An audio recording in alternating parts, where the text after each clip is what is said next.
Guys welcome back to our S K Manva channel. तो हम लोग फिर से स्टार्ट करने वाले हैं पैट इन कल्टिवेशन वर्ल्ड का नया एपिसोड। तो बिना किसी देरी के शुरू करते हैं। एपिसोड की स्टार्टिंग में हम लोग देखते हैं सनबू को, जिसके अंदर से बहुत ज़्यादा अजीब तरह का एनर्जी अपने हाथों के द्वारा सनबू के डेविल एनर्जी को बाहर निकालने की कोशिश करी होती है। हम लोग यान को देखते हैं, जिसे कि बहुत सारे सिपाहियों ने पकड़ के रखा होता है और यान चिल्ला चिल्ला कर बोल रही होती है जल्दी से सनबू को छोड़ दो, उसकी कोई गलती नहीं है। इधर हम लोग लेफ्टिनेंट को देखते हैं, जो कि सनबू को देखने के बाद अपने मन में सोच रहा होता है इसके अंदर तो पक्का कोई ना कोई इविल एनर्जी होगी ही, जिससे कि मुझे पता चलेगा और इसे मैं मार डालूंगा। लेकिन हम लोग इधर सनबू को देखते हैं, अचानक उसके माथे में कुछ ग्लो होने लगता है और जिसके कारण से उसका जो इविल हो रहा होता है वो पूरी तरह से खत्म हो जाता है। देर के बाद वहाँ पर यान आ जाती है और लेफ्टिनेंट से बोलती है इसके अंदर से कोई भी इविल एनर्जी नहीं निकल रहा है, आप इसे तंग करना छोड़ दीजिए। ये सुनने के बाद लेफ्टिनेंट बोलता है हाँ तुमने तो सही बोला, लेकिन मेरे पास दूसरा भी उपाय है जिससे कि मैं पता कर सकता हूँ इसके अंदर इविल एनर्जी है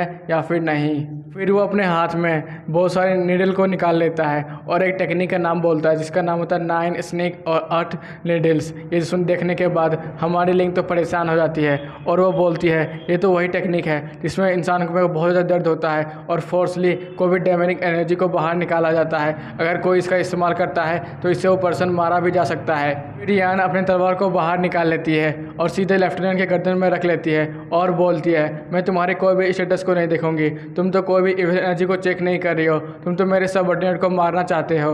यहाँ पर जो भी कुछ हो रहा है वो सारे बड़े बड़े ऑफिसर को सीधे कंप्लेन करूंगी। ये सुनने के बाद लेफ्टिनेंट अपने मन में सोच रहा होता है यान बहुत बड़ी फैमिली की है लड़की है और तो और वो फैमिली का बहुत ज़्यादा ही गवर्नमेंट में चलता है, अगर मैं इससे पंगा लूँगा तो मेरा ही नुकसान होगा। फिर वो सनबू के पास आता है और बोलता है अगर तुम 9 नीडल से अपना डेमोनिक एनर्जी को पता नहीं लगाओगे तो मैं 2 रास्ता तुम्हें देता हूँ, तुम बर्निंग माउंटेन जा सकते हो या फिर 9 नीडल का इस्तेमाल करवा सकते हो। सुनने के बाद यान और भी ज़्यादा गुस्से में आ जाती है और वो बोलती है ये दोनों चॉइस तो मेरे सब ऑर्डिनेट को सीधे मौत की तरफ धकेलना होगा, क्या तुम यहाँ पर और भी ज़्यादा परेशानी खड़ी करना चाहते हो। सुनने के बाद लेफ्टिनेंट भी गुस्से में आ जाता है और बोलता है आखिर तुम हमारी हिम्मत भी कैसे भी अपने बड़े बड़े ऑफिसर से सवाल करने की, और तो और मैं इसे 2 चांस दे रहा हूँ, ये 9 लीटर का इस्तेमाल करें या फिर सीधे बर्निंग माउंटेन की तरफ जाकर उस आदमी को ढूंढे। इससे क्या होगा, अगर तुम ये भी नहीं कर सकती हो तो ये हमारे डिवीज़न में आने के लायक भी नहीं है। ये सुनने के बाद हमारी यान बोलती है लेकिन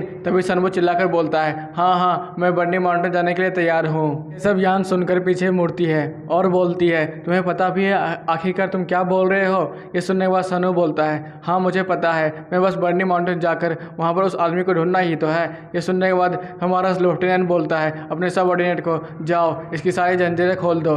लेफ्टिनेंट अपने पॉकेट से निकालकर एक आर्टिफैक्ट सनबू की तरफ दे देता है और बोलता है इसके कारण से मैं तुम्हें हमेशा देखा करूँगा। ये सुनने के बाद सनबू वहाँ से जाने लगता है उसे धन्यवाद देकर। फिर वो अपने मन में सोच रहा होता है इसके कारण से मैं कुछ भी अनदेखा नहीं कर सकता हूँ, अब मुझे कुछ उपाय लगाना पड़ेगा जिसके कारण से मैं बच पाऊँगा यहाँ से। फिर हम लोग देखते हैं बर्निंग माउंटेन का सीन, यहाँ पर कि वो टोकन देख रहा होता है हर एक चीज़। फिर सनबू बड़े ही चालाकी से अपने एक सीक्रेट टेक्निक यूज करते हुए वहाँ पर कुछ करने लगता है। ये देखकर लेफ्टिनेंट चौंक जाता है और वो बोलता है इसके पास तो फायर कंट्रोल का भी एबिलिटी है, आखिर ये बच्चा है कौन। हम लोग सनबू को देखते हैं जो कि कुछ कर रहा होता है अपने फायर एनर्जी से, लेकिन तभी उसकी तरफ एक जोरदार अटैक आता है जिससे कारण से सनबू पीछे मुड़ जाता है और देखने लगता है आखिर ये कौन है। फिर हम लोग इधर देखते हैं golden marks date of god को, जो कि बड़ी शानदार तरीके से वहाँ पे आता है। ये देखने के बाद लेफ्टिनेंट बोलता है तो यही आदमी है ना जिसने कि वो सारे कल्टिवेटर्स को मारा है। फिर हम लोग इधर लिंक को देखते हैं जो कि अपने मन में सोच रही होती है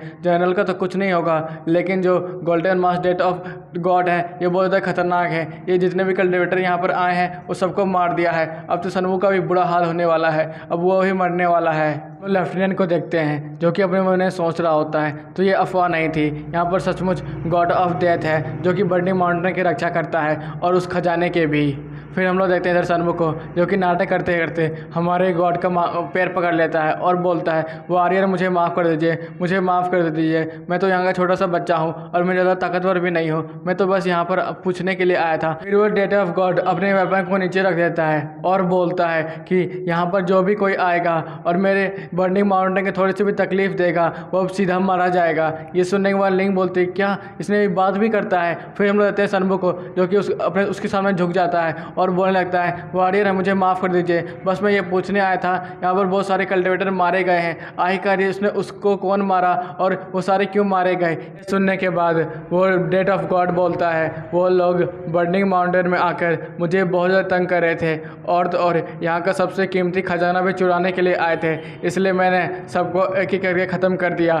फिर वो अचानक हमारे सनमू पर अटैक कर देता है, इससे कान से सनमू वहाँ से पीछे मुड़ता है और बोलता है, अरे क्या हुआ, आप मुझ पर क्यों अटैक कर रहे हैं। फिर वो बोलता है, तुम बच्चे बहुत ज़्यादा ही बात करते हो, अब तुम ही मारे जाओगे। फिर हम लोग सनमू को, जो कि वहाँ से भागने लगता है। हमारा सनमू लेफ्टिनेंट से पूछता है, लेफ्टिनेंट अब मैं क्या करूँ, मैं वापस आ जाऊँ या फिर मैं इससे फाइट करूँ। ये सुनने के बाद लेफ्टिनेंट बोलता है, तुम गधे हो क्या, अगर तुम मुझसे लड़ाई करोगे तो तुम पक्के मारे जाओगे, जल्दी से विलेज में आ जाओ। ये सुनने के बाद हम लोग देखते हैं पीछे साइड डेट ऑफ गॉड को, जो कि चिल्ला चिल्ला कर बोल रहा होता है, तुम बच्चे तुम अब मारे जाओगे, अगली बार मैं तुम्हें कभी बर्निंग माउंटेन में देख लिया ना, मैं तुम्हें पक्का मार डालूंगा।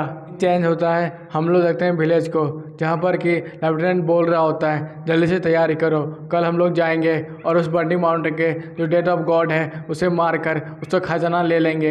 ये सुनने के बाद उसके सब ऑर्डिनेट बोलता है, यस सर, जो आपकी आज्ञा, हम अपना सेना तैयार करते हैं। ये सुनने के बाद यान बोलती है, लेफ्टिनेंट आखिरकार आप किस तरह की बातें कर रहे हैं, ये तो बहुत ज़्यादा इंपॉर्टेंट मैटर है, हम लोगों को क्या डिस्कस नहीं करना चाहिए कोर्ट के साथ। उसके बाद ना हम लोग जाते हैं बर्निंग माउंटेन के अंदर। लेफ्टिनेंट बोलता है, तुम शांत रहो, ये बहुत ज़्यादा स्कैरी पर्सन है और तो और इसने बहुत सारे कल्टिवेटर को मारा है, अगर थोड़ी देर और लेट हो गई तो बहुत सारे लोगों की जान जा सकती है। ये सुनने के बाद यान बोलती है, लेकिन फिर वो बोलता है, क्या चाहती हो तुम, बहुत सारे आदमियों का जान जाना, बस ऐसे ही, और तो और इसे हम लोग अगर पकड़ लें तो हम इससे सारी जानकारी ले सकते हैं। फिर अपने मन में सोच रहा होता है, मैं जानकारी नहीं, उसका उस आर्मर को लेना चाहता हूँ और तो और इसके पास गॉड किलिंग वेपन भी है और मैं उसे भी चाहता हूँ, फिर तो उसके पास बर्निंग माउंटेन का खजाना भी होगा, मैं उस सबको लेना चाहता हूँ, मैं तो बहुत ज़्यादा अमीर हो जाऊँगा। उसके बाद चेंज होता है, हम लोग देखते हैं नेक्स्ट डे के सीन को, जहाँ पर बहुत सारे कल्टिवेटर वहाँ पर आए हुए होते हैं। ये देखने बाद सनबू अपने मन में सोच रहा होता है, मुझे पता था जैसे ही लेफ्टिनेंट को पता चलेगा उस गॉड डेट ऑफ गॉड के बारे में तो वो पक्का उसके सामानों को चोरी करने के बारे में सोचेगा और उसे मारने के बारे में सोचेगा। लेफ्टिनेंट सनबू को आवाज़ देता है और बोलता है, जल्दी से यहाँ पर आओ और हमें दिखाओ रास्ता, कहाँ से हम लोग सेफ तरीके से बर्निंग माउंटेन के अंदर जा सकते हैं। ये सुनने के बाद वहाँ पर सनबू बड़े ही चौड़ में आता है और बोलता है, जी हाँ चलिए आपको मैं दिखाता हूँ। फिर हम लोग देखते हैं बहुत सारे कल्टिवेटर को जो कि जा रहे होते हैं एक रास्ते से। फिर हम लोग देखते हैं हमारे अंकल को, जो कि अपने बारे में सोच रहा होता है, आखिर ये बच्चा करना क्या चाहता है, ये इतने सारे कल्टिवेटर को बर्निंग माउंटेन की तरफ क्यों ले जा रहा है। चेंज होता है, हम लोग देखते हैं आउटसाइड बर्निंग माउंटेन की तरफ। फिर हम लोग देखते हैं लेफ्टिनेंट को, जो कि बोलता है, सनबू जल्दी से बुलाओ उस गॉड को और बोलो मैं उससे बात करना चाहता हूँ। ये सुनने के बाद हमारा सनबू उसे ग्रीट करता है और बोलता है, ठीक है मैं ऐसा ही बोलता हूँ। फिर वहाँ पर सनबू जाता है, चिल्ला चिल्ला कर बोल रहा होता है, जल्दी से आप बाहर निकलिए सर, यहाँ पर हमारे जनरल आए हैं खुद ही और वो आपसे बात करना चाहते हैं। दूसरी तरफ से आवाज़ आती है, फिर गॉड ऑफ डेथ बोलता है, आखिरकार तुम बच्चे फिर से आ गए, तुम्हें पता है ना जो भी बॉर्डर को क्रॉस करेगा और बर्निंग माउंटेन के अंदर आएगा तो वो मारा जाएगा, क्या तुम फिर से मरना चाहते हो। ये सुनने के बाद हमारा लेफ्टिनेंट अपने मन में सोच रहा होता है, ओह तो किंग ऑफ गॉड यहीं पर है, मैं उसे देख लूँगा। फिर वो बोलता है हमारे सनबू से और यान से कि तुम दोनों बहुत ज़्यादा डेंजरस है यहाँ पर, इसलिए तुम लोग दोनों पहले ही विलेज में चले जाओ, हम लोग बाद में गॉड ऑफ डेथ को बना के वहाँ पर लाते हैं।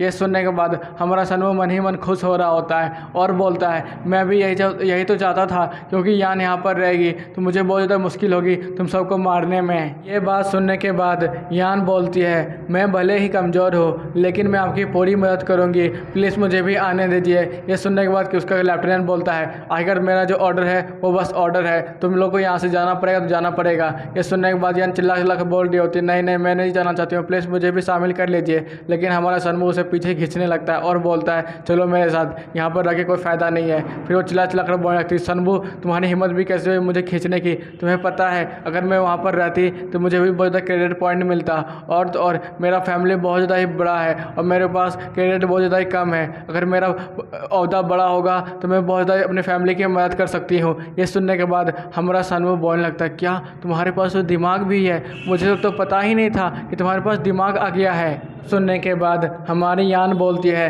तुम अपना बच्चों जैसा शक्ल बनाना बंद करो और तुम क्या समझते हो कि मेरे पास दिमाग नहीं है? फिर वो ब्लश करने लगती है और उसका गाल खींचने लगती है। यह देखकर सनमू बोलता है, आह बहुत दर्द हो रहा है, मेरा गाल तो छोड़ो। फिर वो बोलता है, मुझे पता है कि तुम्हारे पास दिमाग है, लेकिन मैं तुमसे ये बोलना चाहता था कि मेरे पास कुछ रीज़न है वहाँ से निकलने का, क्योंकि जो हमारा जो लेफ्टिनेंट है वो पक्का वहाँ पर हारेगा और मारा जाएगा। ये सब सुनने के बाद हमारी यान तो बहुत ज़्यादा खुश हो जाती है और वो बोलती है, सचमुच ऐसा ही होगा क्या? अगर लेफ्टिनेंट हारेगा तो अपने लाइफ टाइम पहली बार हारेगा और वहीं पर मारा जाएगा, तो मुझे बहुत ज़्यादा मज़ा आने वाला है, क्योंकि उसने जो तुम्हारे साथ किया था इसकी वजह से मैं बहुत ज़्यादा गुस्से में हूँ। और इसी के साथ ये एपिसोड भी यहीं ख़त्म होता है गाइस। अगर आपको अच्छा लगा हो लाइक, सब्सक्राइब और एक कमेंट करना बिल्कुल ही मत भूलना। तो चलिए फिर से मिलते हैं, बाय बाय, टाटा, सायोनारा, फिर से मिलेंगे।